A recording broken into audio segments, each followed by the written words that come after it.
some of the best pilots in the world that are flying these planes, like I can follow in their footsteps and do the same thing. Until I realized I was going to be so big of a heavyweight that I'd have some waiver problems, but I still can cut down after these 4 years and then probably get a pilot slot, so we'll see. What do you have to cut down to get the pilot slot? I gotta be 225 pounds without gear, I think. And I was like 270 pounds with gear when I was trying to get it, so. I mean, as soon as my wrestling career's over, I'll be able to cut some weight. But until then, I got to keep lifting. I got to get big. You know? Kirk LeVay he's not going to start cutting weight either. So I got to be big, compete. You obviously are familiar with wrestling in Tulsa at the Big 12s. Have you imagined what that's going to be like whenever you run out there in an orange singlet? So I had a coach that once said, whenever you're out there wrestling, if you hear anyone yelling or screaming, they're always cheering for you. And, you know, coming from Air Force, wrestling, Oklahoma State definitely had more fans, but whenever I hear someone yelling and cheering, I'm like, they're cheering for me. You know, it doesn't matter what they're saying. But now it's like, okay, now they are actually all cheering for me. You know, this is only an hour. You know, Tulsa's an hour away from Stillwater, and I mean, I just remember being in that arena, and it's all orange anyway. Like, I guarantee you 80-90% of the fans in that arena are Oklahoma State. So, I mean, I'm kind of used to it, but now I'll be like, you know, it feels good, and I'll be wearing the orange singlet out there in the mat.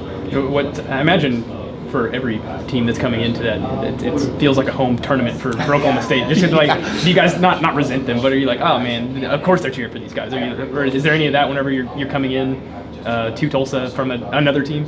Yeah, I mean, I definitely think it's like not a home field advantage, but I mean, kind of like a home field advantage sometimes because, like I said, like that whole arena is mainly Oklahoma State. But with that, it's also hilarious because they cheer for everyone who's wrestling like against OU. So really, they're just a bunch of wrestling fans, and they're like watching everybody. But it's super fun when you're in there and you just hear the whole like there's no one's wrestling, but you see an OU guy get taken down, and the arena's going crazy because they're just like, you know, that just that rivalry. It's fun.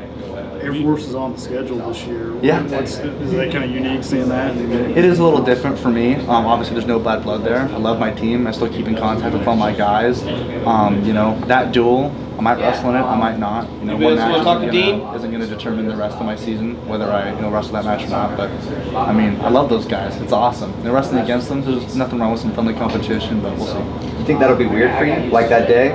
I think it'll be a little different. Obviously, I know it's a lot different story when you leave a place because you just don't like it and it's on bad terms. But Air Force doesn't have a graduate program, so there's no possible way I could stay there and wrestle another year. But like I said, I still keep in contact with all my coaches. Still love those guys. Still hang out with them whenever I go up to Colorado. But it'll be a little bit weird that day. Yeah. We're inside a month to the first. Mm-hmm. How do you feel about the team?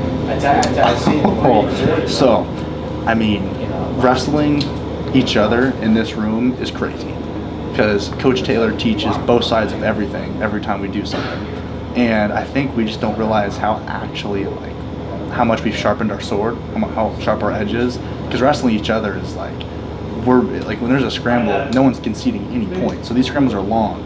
When we go out there and wrestle people, they're not going to have that ability that we do. So I think it's going to be a shock to us. I mean, we're just going there and grinding every day. We're loving the experience. It's not like, oh, we got to go in and do this. It's like, oh, we get to go wrestle and get better in this position today. It's a lot more fun. Like, we're showing up 30 minutes early to practice, just ready to learn something.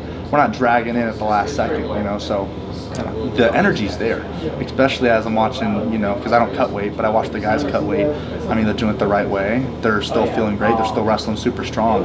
So I think other teams are going to be really shocked because they're going to be like, these guys just don't give up. But if you've ever wrestled with Coach Taylor, you know that he will never concede a single point. And I feel like I'm kind of the same way now. So wrestling the guys in the room, it's kind of hard to realize how good we've actually gotten over the past, we've been wrestling here for 4 months, so 3-4 months, so I think it's gonna be a shock. It's gonna be awesome.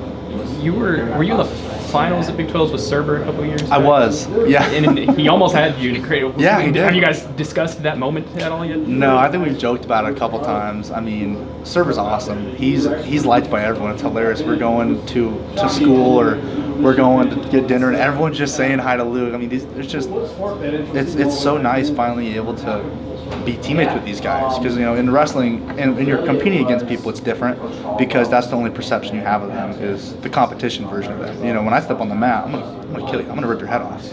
And so, but off the mat, I'm just a big teddy bear. But finally being able to meet these guys and stuff like that, I think we joked about it once. But I remember that match a little bit, but it's hilarious. We always joke about in the wrestling we'll wrestle each other, and it's all fun. There's nothing there. It seems like you guys are going to have a pretty old team. With that being said, Cody Merrill was here today. Yeah. Kind of what have you noticed about him so far?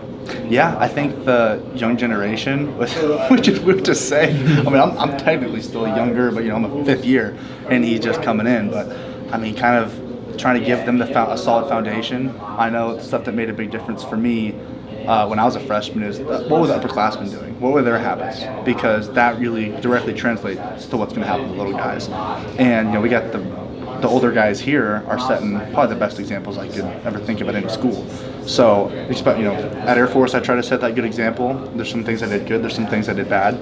This is kind of another year to refine that again. So I think it's really important that us older guys are setting good examples and doing the right stuff so they can see that. Because if that's all they know, that's what they're going to do for the rest of their career. If they see, other classmen slacking off or giving up points in practice, it's going to set a different tone. But I mean, Cody's. I wrestle with Cody as well.